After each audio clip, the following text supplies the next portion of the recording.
جو نبی اکرم صلی اللہ علیہ وسلم کے تعلق سے آتا ہے کہ آپ نے فرمایا، جامع ترمذی کی روایت، حدیث کے الفاظ جابر رضی اللہ عنہ فرماتے اور کہتے ہیں کہ اللہ کے رسول صلی اللہ علیہ وسلم اس وقت تک نہ سوتے جب تک سورہ علم تنزیل مطلب سورہ سجدہ کو علم تنزیل بھی بولتے ہیں، اس کی ابتدا جو ہے، ٹھیک، علم تنزیل سورہ سجدہ سورہ نمبر 32 اور تبارک الذی بیدہ الملک سورہ نمبر 66، سورہ ملک سورہ تبارک الذی نہ پڑھتے جب تک نہ سوتے، سورہ سجدہ سورہ نمبر 32 اور سورہ ملک سورہ نمبر 67۔ اب کوئی آدمی سن سکتا سورہ بنی اسرائیل اور سورہ زمر ایک جگہ آ رہا ہے، بہت بڑی بڑی صورتیں ہیں، 17 اور 39، کہیں آ رہا ہے سورہ ملک اور سورہ سجدہ 32 اور 67۔ تو ہو سکتا ہے نبی اکرم صلی اللہ علیہ وسلم کچھ صورتیں معمول پڑھتے ہوں گے اور کچھ صورتیں کبھی پڑھتے اور کبھی نہیں پڑھتے ہوں گے، جس نے جب جو دیکھا اس نے وہ عمل کو روایت کر دیا۔ سمجھ رہے ہیں بات کو؟ کچھ صورتیں آپ معمول پڑھتے ہوں گے، کنٹینیوسلی پڑھتے ہوں گے، اور کچھ صورتیں آپ کبھی پڑھتے ہوں گے اور کبھی نہیں، مطلب ایک سیٹ آف صورتیں آج، ایک سیٹ آف صورتیں کل، آپ اور ہم بھی کر سکتے ہیں، کبھی سورہ بنی اسرائیل اور سورہ زمر پڑھ کے سو گئے، کبھی سورہ ملک اور سورہ سجدہ پڑھ کے سو گئے، ہے نا، اور آپ سے کچھ صورتیں مسلسل مکمل اور ہمیشہ، ایسا سورہ اخلاص، سورہ فلق، سورہ ناس، چھوٹی چھوٹی ہمیشہ۔ تو یہ آپ کا معمول الگ الگ وقتوں میں رہا ہوں گا، اور دیکھنے والے نے جب دیکھا اس نے وہ بات آپ کی روایت کر دی، یا واللہ عالم آپ سب ایک ساتھ کرتے ہوں گے، واللہ عالم، اللہ ہی بہتر، ٹھیک ہے۔ تو بہرحال اس میں آتا ہے کہ آپ دو صورتیں، مطلب الف لام میم تنزیل، ٹھیک ہے، مطلب یہ سورہ سجدہ اور اس کے بعد تبارک الذی بیدہ الملک سورہ نمبر 67 پڑھتے۔ سورہ ملک کو آپ صلی اللہ علیہ وسلم فرماتے اور کہتے ہیں، حاکم کی روایت ہے، عبداللہ ابن مسعود رضی اللہ عنہ کے راوی کہتے ہیں، سورہ ملک تبارک الذی بیدہ الملک عذاب قبر سے رکاوٹ ہے۔ آپ سے روز پڑھتے اور یہ عذاب قبر سے رکاوٹ ہے، آڑ ہے، ڈیفنس ہے میرا اور آپ کا، یاد رکھیے۔ اسی طرح جو ہے سورہ ملک قیامت کے روز اپنے پڑھنے والوں کے لیے سفارش کریں گی، یہ ابن ماجہ کی روایت ہے۔ سورہ ملک سفارش کریں گی، یاد رکھیے، حتیٰ کہ وہ جھگڑا کریں گی اور اس پڑھنے والے کو بخشا کر لے جائیں گی، خبر میں بھی بینیفٹ، آخرت میں بینیفٹ۔ سورہ ملک تبارک الذی بیدہ الملک، ٹھیک، وہو علی کل شیء، یہ آپ پڑھیں گے، اس کے یہ فائدے۔ اسی طرح سورہ ملک پڑھنے والے کی مغفرت کے لیے قیامت کے روز اللہ تعالیٰ سے یہ سورہ جھگڑا کریں گی اور جنت میں لے جائیں گی، عذاب قبر سے محفوظ رکھیں گی، آخرت میں اللہ تعالیٰ سے جو ہے مجادلہ کریں گی، جھگڑا کریں گی، اور جنت میں بھی لے جائیں گی اپنے پڑھنے والے کو، ٹھیک۔ یہ جو ہے طبرانی کی روایت میں کہ جنت میں لے جائیں گی، ٹھیک ہے۔ بہت ہی جو ہے اہم صورت ہے۔ اس کے تعلق سے ایک بات جو آتی ہے، ابن کثیر رحمہ اللہ نے اپنی تفسیر میں سورہ ملک کی اس کو روایت کیا، وہ روایت اس طرح سے، سورہ ملک خود پڑھنی چاہیے اپنے بیوی بچوں کو، حتیٰ کہ اپنے پڑوسیوں کو بھی اس کی پڑھنے کی تلقین کرنا چاہیے، اور صحابہ ایسا کرتے تھے، خود پڑھتے تھے، اپنے بیوی بچوں کو بولتے تھے، اور اڑوس پڑوس میں بولتے تھے سورہ ملک پڑھا کرو بھائی، سورہ ملک پڑھا۔ نبی اکرم صلی اللہ علیہ وسلم حدیث سے فرماتے جب کھاؤ تو بسم اللہ پڑھو، ہے نا، جب کسی چیز کو کھولو تو بسم اللہ پڑھو، جب کسی چیز کو ڈالو، پانی اگر مشکی سے ڈالے تو بسم اللہ پڑھو، چیزوں پر ڈھانکو تو بسم اللہ پڑھو، دروازے کھولو تو بسم اللہ پڑھو، دروازے بند کرو تب بسم اللہ پڑھو، ہے نا۔ کتنا ہے، قرآن پڑھ رہے اس سے پہلے ہم کو بسم اللہ پڑھنا ہے، کسی کام کی شروعات کرے اس سے پہلے ہم کو بسم اللہ پڑھنا ہے، مطلب بسم اللہ ایک طرح سے ایک ماسٹر دعا ہے، ایک ماسٹر کی جیسا ہوتا ہے نا، تو ایک ماسٹر دعا ہے کہ ہمیں کچھ نہیں آتا تو یہ کر سکتے کم از کم بسم اللہ، اللہ کے نام سے، بڑا مہربان نہایت رحم۔ اور یہ بڑی اہم چیز ہے، اگر یہ شامل نہ ہو تو ہمارا کھانا اس میں بھی شیطان شامل، ہمارا پینا اس میں بھی شیطان شامل، ہمارا رہنا اس میں بھی شیطان شامل، یاد رکھیے۔ اور اللہ کا ذکر نہ ہو تو ہر عمل میں شیطان داخل ہو جاتا ہے، یاد رکھیے، سمجھ رہا، ہر عمل میں یاد رکھیے۔ تو بسم اللہ کو ایک معمول بنا لے اللہ کے نام سے، ہے نا۔ وضو کرنا ہے تب بھی بسم اللہ پڑھنا ہے نا، کہ اس کا وضو نہیں جس نے بسم اللہ نہیں پڑھا، مطلب بڑا اہم ہے، بڑا اہم ہے، بھول جاتے ایک الگ بات ہے لیکن بڑا اہم ہے، یاد رکھیے بسم اللہ، یاد رکھیے۔ تو یہاں سورہ فاتحہ شروع ہو رہی بسم اللہ الرحمن، اللہ کے نام سے، بڑا مہربان نہایت رحم کرنے والا۔ تو ہمیں بھی چاہیے ہم جب قرآن کو پڑھے تو بسم اللہ سے چالو کرے، ہر کام کرے تو بسم اللہ سے چالو کرے، اور بسم اللہ اللہ کے نام سے۔ ظاہر سی بات ہے اگر ہم کسی کام کو اللہ کے نام سے شروع کریں گے تو یہ کام بابرکت ہوگا، فضیلت کا حامل ہوگا، اہمیت کا حامل ہوگا، برکت لائیں گا، رحمت لائیں گا، ہے نا، اللہ کا کرم ہمارے طرف متوجہ ہوگا، اس لیے کہ ہم نے اللہ کے بابرکت نام سے اس چیز کی شروعات کی، اور اللہ کے نام سے زیادہ بابرکت چیز دنیا میں کوئی نہیں، یاد رکھی، سب سے بابرکت چیز۔ اس کے بعد اللہ تعالیٰ جس میں تاثیر دے اس کو برکت والا اللہ بنا دیتا ہے، لیکن سب سے بابرکت چیز۔ تو ہم جب شروعات کریں کسی چیز کی تو بسم اللہ سے کریں۔ تو یہاں بھی اللہ نے سورۃ الفاتحہ کی اپنی کتاب کی ابتدا بسم اللہ الرحمن الرحیم، اللہ کے نام سے، بڑا مہربان نہایت رحم والا، ٹھیک ہے، یہ اس کا معنی ہے۔ الحمدللہ رب العالمین، آیت نمبر 2، تمام تعریفیں اس اللہ کے لیے جو سارے عالم کا رب ہے. تمام تعریفیں اس اللہ کے لیے سارے عالم کا رب ہے. اب قرآن کی ابتدا اور سٹارٹ دیکھیے کتنی بیوٹیفلی ہو رہی ہے, کتنی خوبصورتی کے ساتھ ہے. پہلے شروعات کرنے کا طریقہ سکھا دیا گیا, کتاب شروع ہوتی ہے بسم اللہ الرحمن الرحیم, ہر کام سے پہلے کرو. دوسرا الحمدللہ رب العالمین, تمام تعریفیں اس اللہ کے لیے ہے جو سارے عالم کا رب ہے.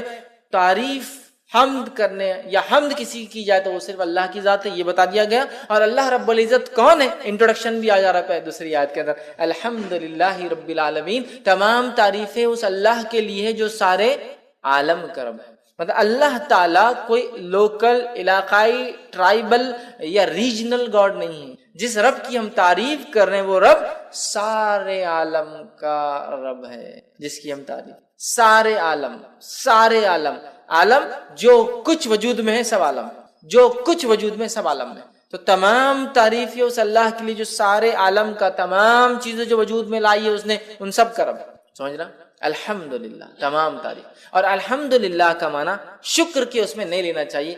حالانکہ حمد میں شکر شامل ہے لیکن شکر میں حمد شامل نہیں ہے. کیوں کہہ رہا ہوں میں, جنرلی اردو اسپیکنگ میں کیا ہوتا ہے ہمارے پاس, الحمدللہ کا معنی کیا لیتے ہیں ہم لوگ, اللہ کا شکر. اب پرابلم کیا ہوتی ہے, حمد میں شکر شامل ہے لیکن شکر میں حمد شامل نہیں ہے. سمجھ رہے آپ, جیسا کہ اگر میں کہہ رہا ہوں شکریہ بھائی صاحب آپ نے میرا کام کیا, لیکن ضروری نہیں میں اس کی تعریف کروں, میں پسند بھی نہیں کرتا ہوں اس کو, نہیں شکریہ ادا کرتا ہوں. حمد میں شکر شامل ہے, شکر میں ہم شامل نہیں ہے. اگر ہم اردو زبان کے اعتبار سے اس کا معنی ہے اللہ کا شکر ہے, جیسا کہ لوگ کھانا کھاتے ڈکار آئی تو الحمدللہ پڑھتے ہیں, اس کے علاوہ بہت کم پڑھتے ہیں. حالانکہ الحمدللہ کے تعلق سے اس کی فضیلت ہے, لا الہ الا اللہ افضل الذکر, الحمدللہ افضل الدعا, حدیث کے الفاظ, افضل الدعا, سب سے افضل دعا الحمدللہ, سب سے افضل دعا الحمدللہ. تو بہرحال اس کا معنی تمام تعریفیں, تمام شکر اللہ کے لیے نہیں ہے, تمام تعریف. چونکہ شکر کے اندر حمد شامل نہیں ہوتی, حمد میں شکر شامل ہے, تو ہم اس کو تمام تعریفیں لے, اللہ کا شکر یہ معنی مت لے, ورنہ اللہ کا شکر معنی میں لیں گے تو پھر صرف اچھائی پہ بولنا پڑیں گا. اگر کوئی خیر ہم کو نظر نہ آیا تو ہم اس پہ الحمدللہ کیوں بولیں گے, الحمدللہ کیوں بولیں گے. جیسا کہ کوئی پیدا ہو گیا کسی کے گھر میں, بچہ پیدا ہوا تو کیا بولتے ہیں لوگ, الحمدللہ اللہ نے مجھے اولاد عطا کی. لیکن اگر کسی گھر میں کوئی مر گیا اور آپ نے کہا الحمدللہ تو آپ گئے, کیوں کہ معنی کیا اس میں لیا جا رہا ہے, تمام شکر ہے نا, شکر. تو ارے یار یہ موت پہ تم بول رہے, جب کہ الحمدللہ تمام تعریف ہے. تو کوئی پیدا ہو بھی تو تعریف اللہ کی, کوئی بیمار ہو بھی تو تعریف اللہ کی, کوئی مر جائے بھی تو تعریف اللہ کی, دنیا میں خیر بھی آئے تعریف اللہ کی, شر بھی ہمارے اوپر آئے جو کہ آزمائش, تعریف اللہ کی, تعریف اللہ کی یاد رکھیے چاہے حالات سے ہم جو بھی گزرے. تو الحمدللہ رب العالمین, تمام تعریف ہے اللہ کے لیے جو سارے عالم کا, عالم سے مراد ہر وہ چیز جو ایگزسٹنس میں, ہر وہ چیز جو وجود میں ہے, انسانوں کا عالم, جنوں کا عالم, فرشتوں کا عالم, کیڑے مکوڑوں کا عالم, مچھلیوں کا عالم, جانوروں کا عالم, چرند پرند کا عالم, تمام چیزیں جو کچھ ہے, کائناتوں کا عالم. یاد رکھیے لا تعداد کائنات جو اللہ نے, تمام عالموں کو آپ دیکھیں تو آپ تعجب کریں گے. تمام تعریفیں اس اللہ کے لیے سارے عالم کا رب ہے, ان سب کو بنانے والا ہے. اس لیے کہ اگر اس عالم پہ کوئی غور کرے نا تو بنانے والے کی ذات پر خود ایمان لاتا ہے, جتنی چیزیں اس نے بنائی. اور رب کہتے عربی زبان میں, رب کہتے اس ذات کو کہ جتنا, جب جتنا ضرورت ہو اتنا دینے والا, اس کو کہتے رب. جب جتنا ضرورت ہو اتنا دینے والا, اس کو کہتے رب. بچہ ماں کی پیٹ میں ہے, جب جتنی ضرورت ہے اس کو وہاں دینے والا. ماں کی پیٹ سے نکل کے دنیا میں آ گیا, جب جتنی ضرورت ہے اس کو وہ چیز دینے والا. جو جو اس کی چیزیں ضرورت کی وہ چیزیں اس فراہم کر دے رہا ہے. سمجھ رہا, تو یہ ہوتا ہے رب, جو جب جتنا جیسے ضرورت ہو اتنا دینے والا. سمجھ رہے, نہ زیادہ نہ کم, جتنی آپ کو ضرورت ہے. تو الحمدللہ رب العالمین, تمام تعریف اس اللہ کے لیے ہے جو سارے عالم کا رب ہے. یاد رکھیے. اور عالم میں کیا کہوں, اگر ایک انسان رب کا انکار کرتا ہے, اگر عالم پہ بھی غور کرے تو رب پر ایمان لائے گا کہ نہیں بنانے والا ہے, اور اس نے ہر چیز کو اتنا دیا جتنی اس کو ضرورت تھی. یہ بڑی بات. تو قرآن کی ابتدا ایک یونیورسل میسج کے ساتھ ہو رہی ہے کہ یہ کتاب اس رب کی طرف سے آئی ہے جو سارے عالم کا رب ہے. یہ کوئی local God, regional God, tribal God کی بات نہیں ہو رہی. یہ ایک ایسے ڈیٹی کی, ایک ایسے پالن کرتا رچیتا کی بات ہو رہی ہے, یہ ایسے خالق کی بات ہو رہی, بنانے والے کی, جو سارے عالم کا بنانے والا. سمجھ, تمام تعریفیں اس اللہ کے جو سارے عالم, اللہ سب کا رب ہے. یہ کوئی صرف مسلمانوں کا رب نہیں. یہ میسج سورہ فاتحہ شروع ہوتی ہے, اللہ تعالیٰ نے کنوے کر دیا, اور سارے عالم کا کوئی علاقہ یا کوئی ایریا, کوئی ریس, کوئی قوم کا بھی نہیں. یاد رکھیے کہ یہ قوم کا ہے, وہ قوم کا ہے, سارے عالم کا رب. یاد ہے جو کچھ وجود میں اللہ ان کا رب ہے. ٹھیک ہے. الحمدللہ الرحمن الرحیم, بڑا مہربان نہایت رحم کرنے والا. یاد رکھیے. اب بڑا مہربان نہایت رحم کرنے والا, اس کا کیا معنی ہے؟ تو اس کے تعلق سے ایک مشہور روایت ہے, جامع ترمذی کی حدیث ہے, اور حدیث کے الفاظ ہیں کہ اللہ تعالیٰ فرماتا ہے کہ میں اللہ رحمان نے رحم کو پیدا کیا. رحم سمجھتے ہیں, یوٹرس, بچے دانی, ماں کے پیٹ میں جو حصہ ہوتا ہے جو ایک بچے کے لیے سب سے محفوظ جگہ ہوتی ہے، یاد رکھیں، سب سے محفوظ جگہ رحم. اللہ فرماتا میں نے رحم کو پیدا کیا اور اسی سے اپنا نام رحمان رکھا. رحم سے نام رحمان رکھا. جو اس کے رشتوں کو باقی رکھیں گا تو میں بھی اپنا تعلق اس سے باقی رکھوں، اور جو اس رحم کے رشتوں کو توڑ دیں گا تو میں بھی اس سے اپنا تعلق توڑ. ایک روایت میں کہ اللہ نے رحم کو پیدا کیا اور اس کو عرش کے نیچے رکھ دیا. تو رحم نے اللہ سے دعائی دی، اللہ سے فریاد کی، مانگا، اے اللہ اے اللہ. تو اللہ نے بولا کیا بات ہے، کیا ہونا؟ تو کہا میرے سلسلے میں کیا معاملہ ہے، میرے سلسلے میں کیا معاملہ ہے جو میرے سے باقی رکھے، مطلب پیدا رشتوں کو باقی رکھے، اور جو توڑے کیا معاملہ ہے؟ تو اللہ نے کہا جو تیرے رشتوں کو باقی رکھے گا میں بھی اس سے رشتہ باقی، جو توڑ دیں گا میں بھی اس سے رشتہ. تو رحم خوش ہو گیا، سیٹسفائیڈ ہو گیا کہ میرا حق ادا ہو گیا. تو اللہ نے رحم پیدا کی. صلہ رحمی اسی سے صلہ جوڑنا، رحمی رحم کے رشتوں کو جوڑنا، تعلقات کو جوڑنا، رشتہ داریوں کو باقی رکھنا. ٹھیک ہے، دینی بنیاد پر رشتے توڑے جا سکتے ہیں لیکن انسان بنا کوئی شرع عذر کے رشتے نہ توڑے جیسا آج کل ہوتا ہے. بہرحال تو اللہ نے رحم پیدا کیا، رحم سے نام لیا رحمان. اور علماء لکھتے ہیں رحمان اور رحیم ایک ہی اس کی اصل ہے، ایک ہی اصل ہے. رحیم رحم اس کی اصل ہے، یہ دونوں لفظ اسی سے آتے ہیں. رحمان اللہ کا رحم گریٹر ڈگری میں، رحیم اللہ کا رحم کرنا جس کو کہیں گے کنڈیشنل ڈگری میں. کیسے؟ اللہ بارش برساتا ہے، جب بارش برستی ہے ایک علاقے میں تو مسلم اور غیر مسلم، ایمان والا اور کافر، ماننے والا نہ ماننے والا، شکر کرنے والا نہ شکرے، سب پر برستی، سب فائدہ اٹھاتے. رحمان انکنڈیشنل رحم. اور رحیم کنڈیشنل رحم. اللہ تعالیٰ روز قیامت صرف مومنوں پہ رحم کریں گا، کافروں پہ نہیں کریں گا. سمجھ رہا؟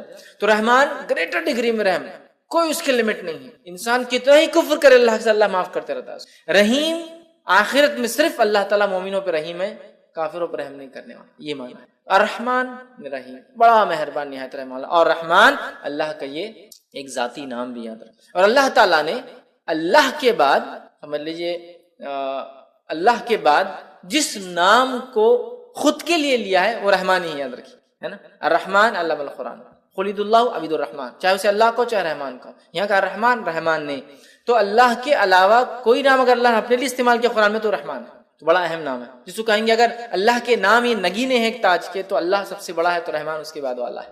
سمجھ رہا؟ تو رحمان اس کے ذاتی نام بھی ہے، رحیم صفتی نام بھی ہے. رحمان بہت رحم کرنے والا اور بڑا مہربان، سب کے لیے نہایت رحم کرنے والا مومنوں کی آخرت میں. تو اسی لیے کچھ علماء لکھتے ہیں رحمان دنیا کے اعتبار سے، رحیم آخرت کے اعتبار سے مومنوں کے لیے. صرف اللہ تعالیٰ کافر اور مشرک پہ رحم نہیں کرنے والا، اللہ تعالیٰ منافقوں پر، فاسق اور فاجروں پر رحم نہیں کرنے والا. یہ الگ بات ہے کہ جو کافر کفر اور شرک پہ مرے وہ تو ہمیشہ جہنم میں جلیں، کوئی رحم نہیں ہوگا.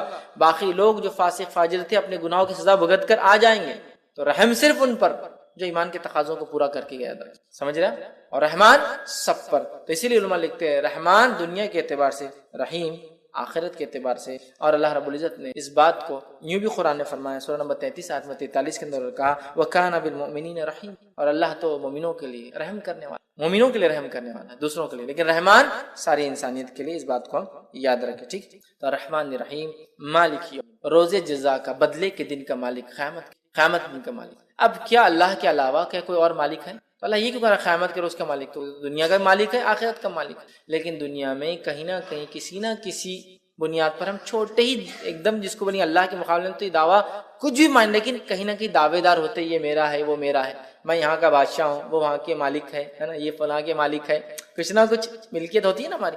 لیکن آخرت میں کچھ بھی نہیں ہوگا. ہم ٹیسٹ سے گزر چکے، جو کچھ دیا گیا آخرت میں صرف اور صرف ہر چیز اللہ تعالیٰ کی ہوگی. تو مالک یوم الدین روز جزا کا، اس کا ایک قرأت یہ ملک یوم الدین بادشاہ روز جزا کا، مالک روز جزا کا، دونوں کا معنی ہے. دونوں کا معنی کہ بادشاہ مالک بھی ہوتا ہے، سمجھ رہا، اور مالک تو اللہ کی ایک صفت بھی یاد رکھی الملک. تو بادشاہ روز جزا کا، تو مالک یوم الدین روز جزا کا مالک. روز جزا کا مطلب قیامت کے دن کا مالک. ٹھیک؟ اور مالک یہ معنی کو اگر ہم سمجھ گئے نا، مالک کی ملکیت کیا ہوتی ہے. جیسے کہ ایک آدمی شرک کرتا ہے تو وہ کیا کر رہا ہے ایکچولی؟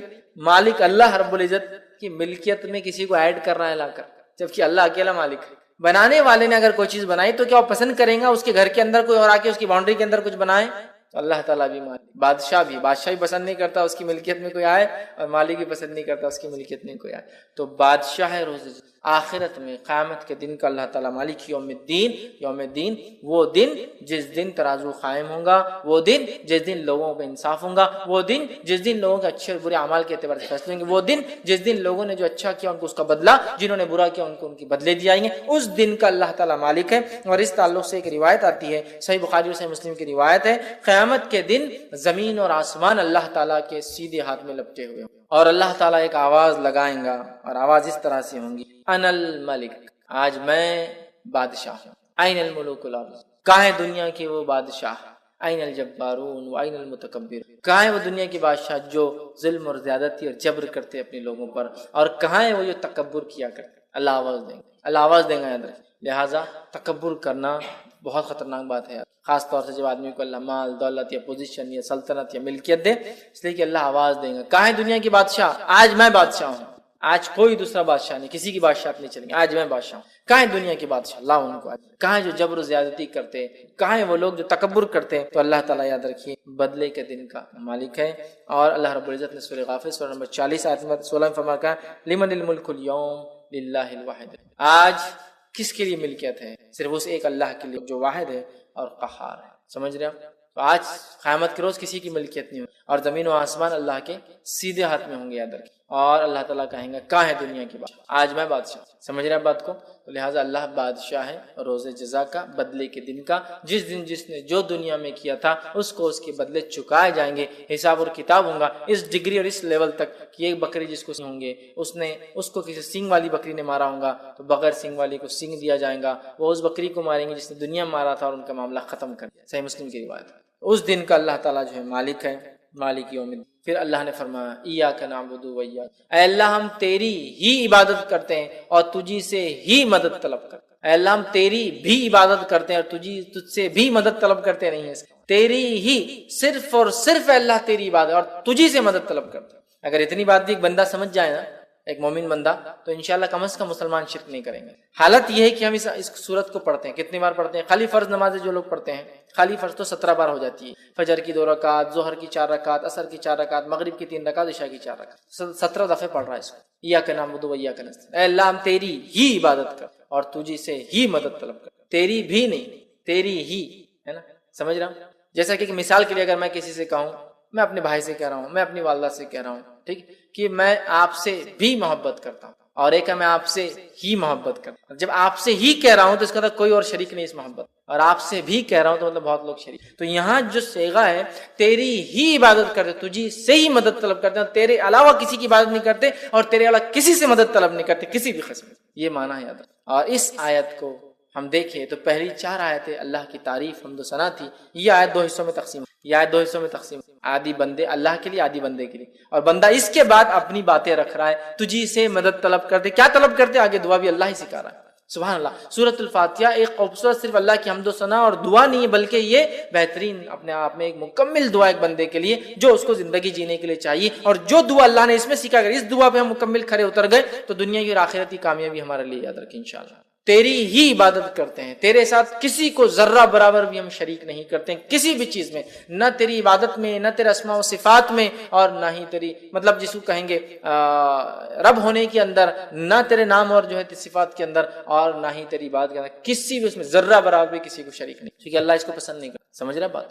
تو اللہ تیری ہی عبادت کرتے ہیں، تجھے سے ہی مدد طلب کرتے ہیں، اور کیا اس کے بعد مدد طلب کر رہے ہیں، کیا دعا ہم اللہ سے کر رہے ہیں؟ اللہ تعالیٰ نے خود وہ دعا بھی سکھا دی، تو ایاک نعبد و ایاک نستعین اہدنا الصراط المستقیم، اے اللہ ہمیں سیدھے راستے پر چلا، اے اللہ ہمیں سیدھے راستے پہ چلا، صراط کہتے ہیں راستہ، مستقیم سیدھا راستہ، اے اللہ ہمیں سیدھے راستے پہ چلا۔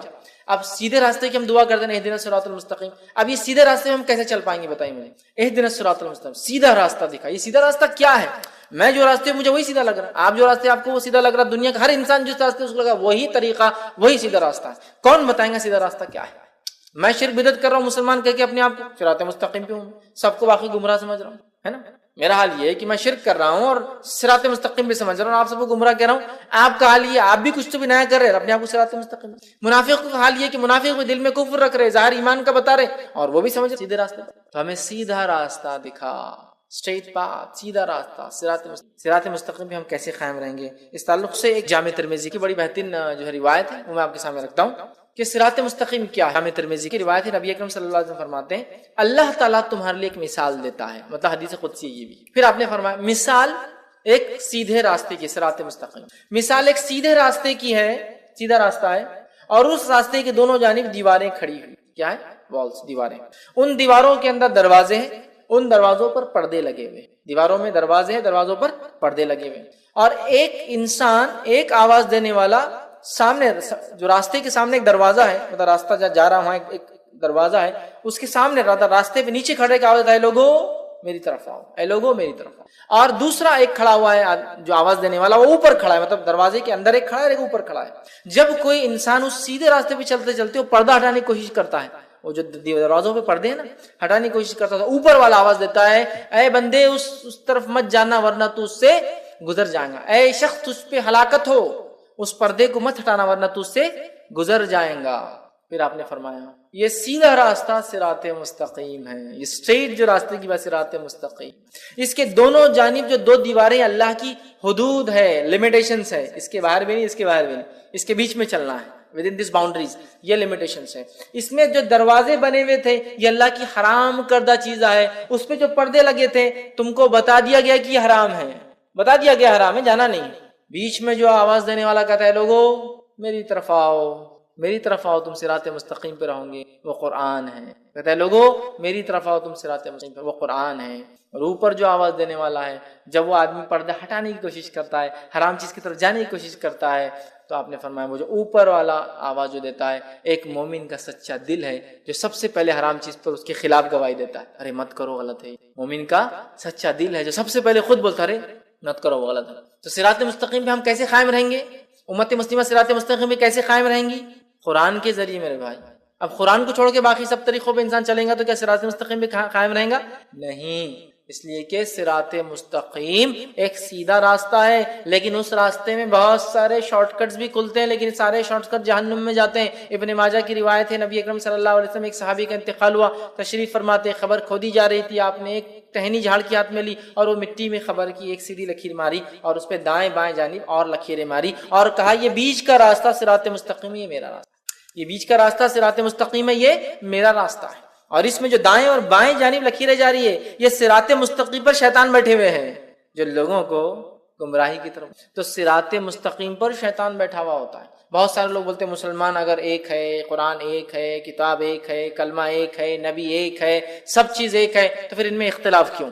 ان میں اختلاف، تو یاد رکھیے شیطان ان کے پیچھے جو صراط مستقیم پر ہے نا، شیطان انہی کے پیچھے جو صراط مستقیم ہے انہی کو تو بہکائیں گا اور بھٹکائیں گا، باقی لوگوں کو تو پہلے گمراہ کر چکا اور اطمینان کے ساتھ آرام کر رہا ہے۔ سمجھ رہے بات؟ تو اختلاف تو ہم میں ہی ہوں گا نا، کیوں؟ اس لیے ہم صراط مستقیم پہ اور شیطان ہی نہیں چاہتا ہے، سمجھا؟ تو سیدھی جو صراط مستقیم ہے نا، اسٹریٹ پاتھ، یہ راستہ ایسا نہیں ہے کہ بالکل آپ اس پہ ایک بار آ گئے تو زندگی بھر اہدنا الصراط المستقیم، اے اللہ ہم سیدھی راستے چلا۔ تو کوئی ایک آدمی جب اسلام قبول کر لیا اپنے آپ سے سوال کر سکتا کیا میں سیدھے راستے پہ نہیں ہوں؟ پھر کیوں مجھے دعا کرنے لگایا جا رہا ہے روز اہدنا الصراط المستقیم، اہدنا الصراط المستقیم، اہدنا الصراط المستقیم، کیوں دعا کرنے لگایا جا رہا ہے؟ اس لیے کہ صراط مستقیم پہ آنے کے بعد ہی بھٹکنا سب سے اصل کام ہے شیطان کا، صراط مستقیم پر آنے والوں کو ہی بھٹکانا، باقی کو تو لگا چکا، باقی کو جہنم کے راستے لگا چکا، منافق جہنم کے راستے لگ چکے، کافر جہنم کے راستے لگ چکے، مشرک جہنم کے راستے لگ چکے، ایمان کی طرف آئیں گے تبھی پیچھے پکڑیں گا کہ اب اس کو میں بھٹکاؤں، سمجھ رہے؟ اسی لیے ہم کو ایمان والا ہونے کے ناطے تکبر نہیں کرنا ہے کہ جنت میں جائیں گے، اس لیے کہ ہمیں صراط مستقیم پر مرنے تک دعا کرنا ہے اللہ ہمیں صراط مستقیم پر قائم رکھ۔ ایمان لانے کے بعد ایک آدمی سوچ سکتا نا کیوں دعا کرنے لگا جا رہی سیدھے راستے پہ چلا؟ اس لیے کہ اب خطرہ زیادہ ہے ہمارا جس کو کہیں گے جہنم میں جانے کا، اس لیے اب شیطان ہمارے پیچھے ایڑی چوٹی کا زور لگا دے گا کہ ہمیں لے جائے، سمجھا؟ اور جہاں وہ شرک نہیں کرا سکیں گا تو چھوٹے چھوٹے گناہ کرا کے خوش رہیں گا۔ نبی اکرم صلی اللہ علیہ وسلم نے فرمایا کہ اب اس علاقے میں، عرب کے علاقے میں شیطان مایوس ہو چکا ہے کہ اس کی کبھی عبادت ہوگی، اب مایوس ہو گیا، اب نہیں ہو، لیکن وہ تم سے چھوٹے چھوٹے گناہ کروائیں گا جن کو تم معمولی سمجھ کے کرو گے اور وہ اس میں خوش ہو جائے، سیٹسفائیڈ ہو جائے۔ تو جہاں اب شرک نہیں ہو سکتا وہاں صغائر کر کے سیٹسفائیڈ ہے وہ، جہاں وہ شرک کروا سکتا تو پہلے یہ اٹیک کرتا۔ اس لیے ہم کو ہر روز سکھایا جا رہا ہے اے اللہ ہمیں سیدھے راستے پہ چلا، سیدھے راستے، کیوں کہ صراط مستقیم سے بھٹکانے کے لیے شیاطین بیٹھے ہوتے۔ اہدنا الصراط، اے اللہ ہم سیدھے راستے چلا، صراط الذین انعمت علیہم، اس راستے پر چلا جن پر تیرا انعام ہوا، جن پر تیرا انعام ہوا، یاد رکھیے، جن پہ تیرا انعام ہوا۔ تیری نعمتیں تو نے برسائی، جو تیرے پسندیدہ بندے تھے انعام ان پہ ہوں گے نا اللہ کے جو پسندیدہ بندے تھے، تو اہدنا الصراط، سیدھے راستے پہ چلا. اور کس کے راستے پہ چلا؟ مطلب اس سے پہلے کون تھے جو سیدھے راستے پہ چلے؟ وہ انعام والے لوگ. اہدنا الصراط المستقیم، سیدھے راستے پہ چلا، ان کے راستے پہ چلا جن پہ تیرا انعام ہوا. انعام ان پہ ہوا جو سیدھے راستے پہ چلے تھے. وہ کون تھے؟ من النبیین، وہ انبیاء تھے، والصدیقین، اور سچے لوگ تھے، والشہداء، اور شہید تھے، والصالحین، اور نیکوکار تھے، وحسن اولئک رفیقا، جو قرآن کی ایک آیت کا ہی حصہ یاد ہے نا، ایک لمبا واقعہ اس کے پیچھے بہرحال.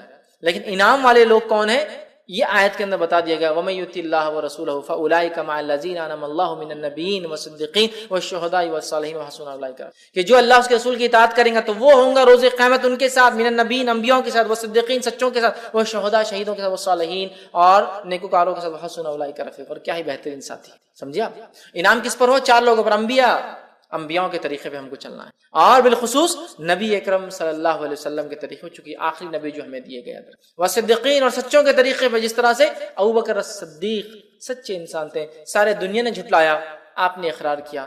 سارے لوگ عرب کے ہنس رہے تھے کہ محمد کہہ رہے ہیں، جو مشہور واقعہ ہے کہ آپ کو لقب صدیق کیوں ملا، وہ یہ تھا کہ سارے لوگ ہنس رہے تھے کہ محمد صلی اللہ علیہ وسلم رات کے حصے میں کل گئے اور جا کر مسجد اقصیٰ سے پھر آسمانوں کا سفر کر کے آئے. دیکھو محمد، نعوذ باللہ، محمد صلی اللہ علیہ وسلم تمہارا ساتھی، کسی نے ابوبکر صدیق سے کہا تمہارا ساتھی جو ہے نعوذ باللہ پاگل ہو چکا ہے، کہ وہ یہ کہہ رہا ہے کہ رات کے حصے میں مسجد اقصیٰ جو کہ 1 مہینے کا سفر، اس کے بعد آسمانوں کا سفر کر کے آیا ہے. ابوبکر صدیق رضی اللہ عنہ نے کہا کیا محمد صلی اللہ علیہ وسلم یہ بات کہہ رہے؟ تو کہا پھر میں اس کو مانتا ہوں، وہ جا کر آئے. صدیق سچا مطلب تصدیق کرنے والا، سچ کو ماننے والا. صدیقین جیسا ابوبکر صدیق اور دیگر سچے لوگ تھے. والشہداء، اور شہید، جس طرح سے عمر ابن خطاب رضی اللہ عنہ، جس طرح سے عثمان ابن عفان رضی اللہ عنہ، جس طرح سے علی بن ابی طالب رضی اللہ عنہ، جس طرح سے حمزہ بن عبد المطلب رضی اللہ عنہ، اور جس طرح سے ایک لمبی فہرست شہداء کی. اور وہ صالحین، اور جو نیک لوگ ہیں، اللہ کے نیک بندے ہیں. یہ وہ 4 لوگ ہیں کیٹیگریز جن پہ اللہ کا انعام ہوا. یہ سب ایمان کے بعد والی چیز ہے. ایمان لائے، وہ سارے تقاضوں کو پورا کرنے والے، لیکن ایمان کی بلندیوں کو چھونے والے، جس میں انبیاء جن کے درجے تک ساری انسانیت بھی مل جائے تو ایک نبی کے ایمان کے برابر یہ درجے تک نہیں پہنچ سکتی، وہ تھے. اور اس کے بعد ان کے راستے پہ ہمیں چلنا ہے، بالخصوص نبی اکرم صلی اللہ علیہ وسلم کے طریقے پر. اور پھر وہ صدیقین، وہ سچے لوگ ہیں جو تصدیق کرتے تھے حق کی ہر دور اور زمانے میں. آج بھی اس زمانے سے ہم گزر رہے ہیں جس زمانے میں اسلام کا انکار کرنا، حق کا انکار کرنا معمولی بات سمجھی جا رہی ہے. اس دور میں تصدیق کرنا کہ میں ایمان لاتا ہوں اس چیز پر، من ان جیسا کہا گیا، یہ ایک سچے انسان کی، مومن کی آج پہچان ہے. وہ شہداء، وقت پڑنے پر اپنا جان مال تو انسان لگاتا ہے، جان بھی اللہ کے راہ میں لگا دے. وہ صالحین، اور نیکیوں پہ اڑا رہے، اس لیے کہ آج نیکی کرنا بہت مشکل. حسن اولئک رفیقا، اور اللہ نے کہا کیا ہی بہترین ساتھی ہے. جو اللہ رسول کی اطاعت کرے گا تو ہوں گا 4 لوگوں کے ساتھ، اور یہ بہترین ساتھی ہے. تو یہ انعام والے لوگ ہیں. تو اللہ چلا ہمیں سیدھے راستے پر. کن کے راستے پر؟ جو اس راستے پہ چل چکے ہیں پہلے. وہ کون ہے؟ وہ 4 لوگ جن پہ تیرا انعام ہوا. وہ 4 لوگ یہ ہے، ٹھیک ہے، صراط الذین انعمت علیہم غیر المغضوب، اور مت چلا ان راستے پر، ان لوگوں کے راستے پر جن پر تیرا غضب ہوا. اس سے مراد یہود، اس لیے کہ وہ ایمان والے تھے ہم سے پہلے، لیکن ایمان والے ہونے کے باوجود انہوں نے کفر کو اور شرک کو پسند، انبیاء کی نافرمانی کو پسند، اللہ کے جس کو شعار علامت انبیاء کو قتل کرنا پسند، جو رب چاہتا تھا اس کی خلاف ورزی کرنے کو پسند کیا. ہفتے کو مت شکار کرو، کرنا ہے پسند، سمجھ رہے آپ؟ نافرمانیوں کو پسند کیا، اطاعت کو چھوڑ دیا. یہود، ان پر اللہ کا غضب ہوا، اور یہود کی خصوصیت رہی جو ان سے کہا گیا وہ پیچھے رہے اس کے. اور اللہ رب العزت ان سے وعدہ کر چکا قیامت تک یہودیوں کو اللہ تعالیٰ آزماتا رہے، زبردست عذاب. ہر صدی میں ان پہ عذاب آتا الملک، ہر دور میں ان پر ایک صدی میں عذاب آتا ہے، زبردست اللہ عذاب لاتا، چونکہ ان کی سرکشیاں اتنی زیادہ ہیں. تو کہا غیر المغضوب، چلا انعام والی راہ پر، مت چلا ان لوگوں کے طریقے پر جن پر تیرا غضب ہوا. یہاں مراد یہود ہے. ولا الضالین، اور ان کے طریقے پہ مت چلا جو تیرے راہ سے بھٹک گئے. یہاں مراد نصارہ، اس لیے کہ ایک یہودیوں کو دیے گئے انبیاء انہوں نے قتل کیا انبیاءوں کو بے حرمتی، اور ایک دیے گئے نبی نصارہ کو انہوں نے خدا بنا دیا. مطلب دونوں ہی الگ الگ ڈائریکشن میں بھاگ، ایک حد سے پیچھے رہ گیا تو ایک حد سے آگے بھاگ گیا. جو ان کی رائٹس تھے، جو ان کا حق تھا، وہ چھوڑ کر ایک نے اتنا دیا کہ بولے یہ تو اللہ ہی ہے نبی کو، اور ایک نے کیا کیا، نبیوں کو قتل کیا جا رہا ہے دھڑلے سے. یہ نبی نے برابر فتویٰ نہیں، قتل کر دو. ایک بات اپنے دل سے خلاف کی، قتل کرا دو، مار دو. سمجھ رہا بات؟